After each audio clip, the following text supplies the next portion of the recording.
Youth Talk Show, empowering the youth. Hi everyone, it's Ya here and this is the Youth Talk Show. In today's episode, I have with me here an experienced international social developer, innovator, and the CEO of Addison International Center for Emotional Intelligence. He is a nobleman and goes by the name Mr. James Kwesi Addison. You are welcome, Mr. Addison. Thank you very much. I'm privileged to have you today. I'm also very happy to be around. For anything to do with the youth, it's something that we all need to give a back into it. Or when we lose the future leaders, we've lost everything already. So I'm very happy to have met you today. We've been speaking for some time now, but today it's been made possible for us to meet. So I'm very, very happy. Thank you very much once again. Good. This is the Youth Talk Show, and this is a platform that gives youths ideas, it trains the youth, it gives them knowledge, it educates them on what is going out in our world today. You have a nice shirt. Please, can you talk about the ACG? What does it stand for? ACG stands for Addison Kendall Group. And the idea is to help the youth build the necessary social and emotional skills that will make them better leaders of tomorrow. So the candle is the idea that when your candle is lit, whether you use it to light other candle or not, it will burn down and one day your candle will be no more. So after a few years of, let's say 6 years into social and emotional intelligence space, I deem it a privilege to make sure that I transfer this knowledge to the younger ones. And so that is the idea of Addison Kendall Group. And I'm very happy that I've been invited here to also talk about the youth. Thank you very much once again. And on the 10th of this month was a World Health Day set aside for prevention of suicide. And we are very privileged to have you here today to talk about a video that was circulating on Facebook that was about a man of God threatening to kill the wife. Before my first question, please, I would want us to watch this video. Isn't this the same sister that you fucked up? What did I fuck up about my sister? What did I fuck up about my sister? Perry, what did I tell you? Let him go in the room. Perry, leave Perry. him alone. Perry, leave him alone. You should go. We don't need this right now. Okay. All right. But you are the same person who supported me at the wedding, right? I will support you at the wedding because you were fake. You were fake. That's the word. You were lying. Perry. You were fake. You and everybody that follows you. You were fake.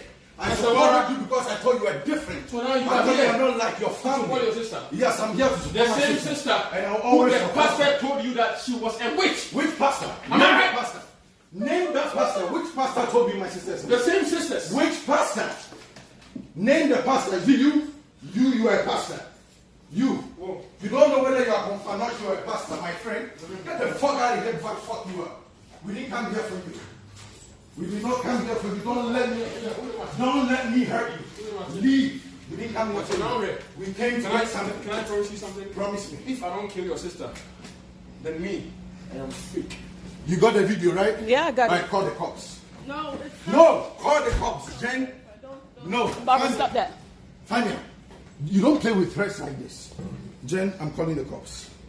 No, you don't play with threats. Please call the cops. Thank you very much for watching the video. But before my first question, what do you think could have informed the World Health Organization to set a particular date for the prevention of suicide? Thank you very much. I think it's a very horrible scene to have watched this video, and my heart goes out to the victims' parents, the victims' family, and including the pastor who has also committed such a crime. Now, it's a very good question for you to have found out what might necessitate the need for World Health Organization to have set aside the 10th of this month as a suicide prevention day. let me pull a bit of statistics out for us to appreciate what the world is facing when it comes to suicide. Now, with reference to 2016 data, right, we have close to 800,000 people taking their lives every day, or taking their life in a yearly, right? So we have 800,000 people taking their own life yearly. Now, when that is translated, it gives us the indication that at every 40 seconds, we lose one person as a result of them taking their own lives. Now, the other thing I want us to take note is that Ghana is ranked 124th, right? Ghana is ranked 124th on the world ranking when it comes to suicide. And as we speak now, we have close to 1,607 people that take their life yearly in Ghana here. Now, the reason why it's also very important is that when you look at the statistics once again, it's revealed that suicide is the second largest cause of death among the youth. We're talking about from 14 to 25. So if these are figures out there, then everything points to the fact that there is the need for the whole world to pay attention, particularly to the way people take their own lives. Thank you very much. Say no to suicide. Now I proceed to my first question. Mr. Addison, to make up your mind to kill a wife or partner wouldn't have taken a day. What is, in your view, could have been some of the signs of such mentality? Great. To kill yourself is one of the difficult decisions that anybody can take. When we all come to this world, the last thing we think of is when we are going to depart. So for somebody to properly plan and execute a death plan on his own self or other person that is very close to him might have come with a very disturbing, a very disturbing kind of reasons.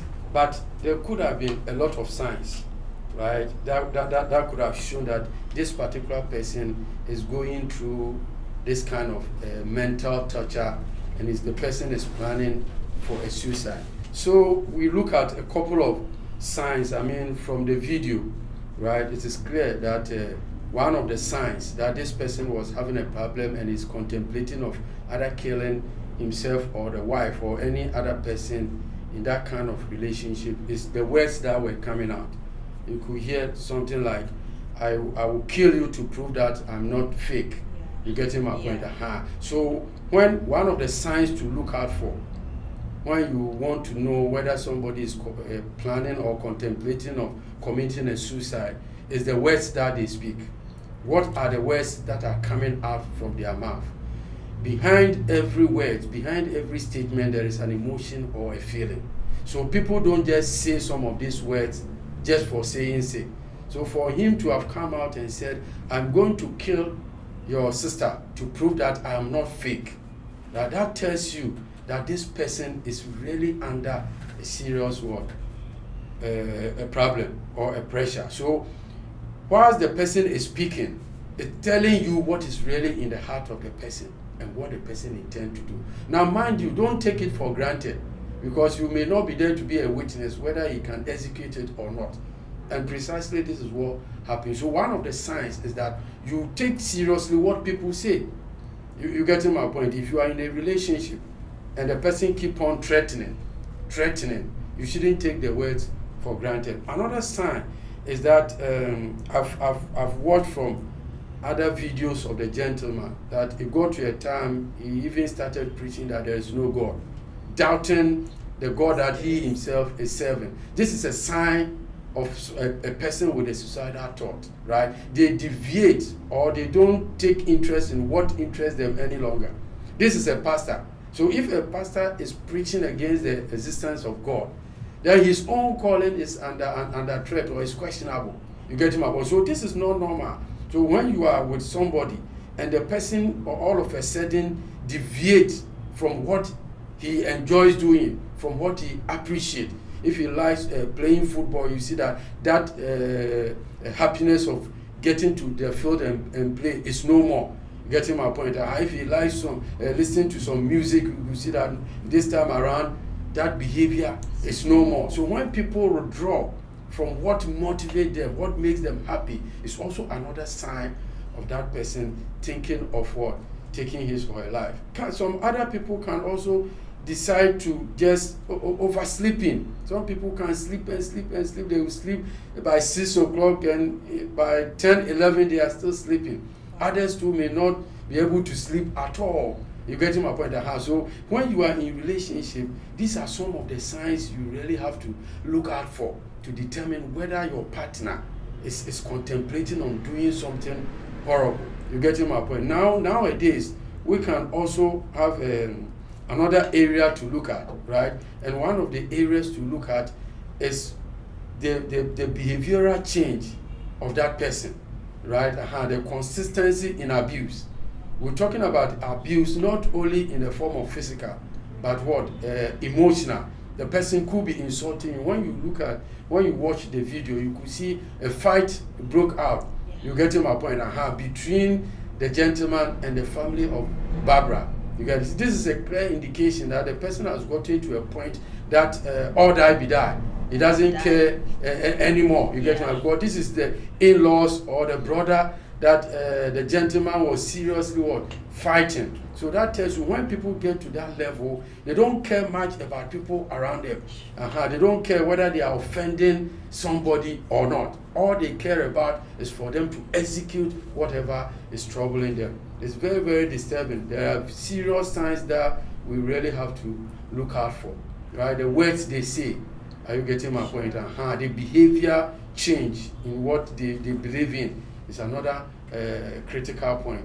And those people also grow up to become very suspicious. They become suspicious of their girlfriends. They become suspicious of their partners. You get my point? Things that the partner will do and go scot-free some years ago will never go scot-free or will never go unpunished. And for instance, he made a mention of the fact that the pastor has told him or informed him that the wife is a witch. Barbara is a witch. You see, so when people are getting into that level, they become suspicious of everything. They can accuse their parents, accuse their friends. They accuse people without proper basis. What I'm talking about is the scientific basis. Well, if a pastor, and you see the in-law was asking, which pastor told you? Yeah. You get my point? You are a prophet yourself. You couldn't identify it. Now, fine, well enough, somebody have told you. Is it the way that the biblical ascribed for us to deal with people that may even be true to have something like that? So these are some of the things. You get my point. And then one other thing is that when these people are in this stage, they think that they don't need help. So any help you offer them, they are likely to what? To reject it. So there are a couple of signs that really keep these people undercover. But if you are emotionally intelligent and that's smart, you should be able to pick up some of these signs and you work on it. Please don't forget to like our page, share as well, and subscribe if you haven't done that yet.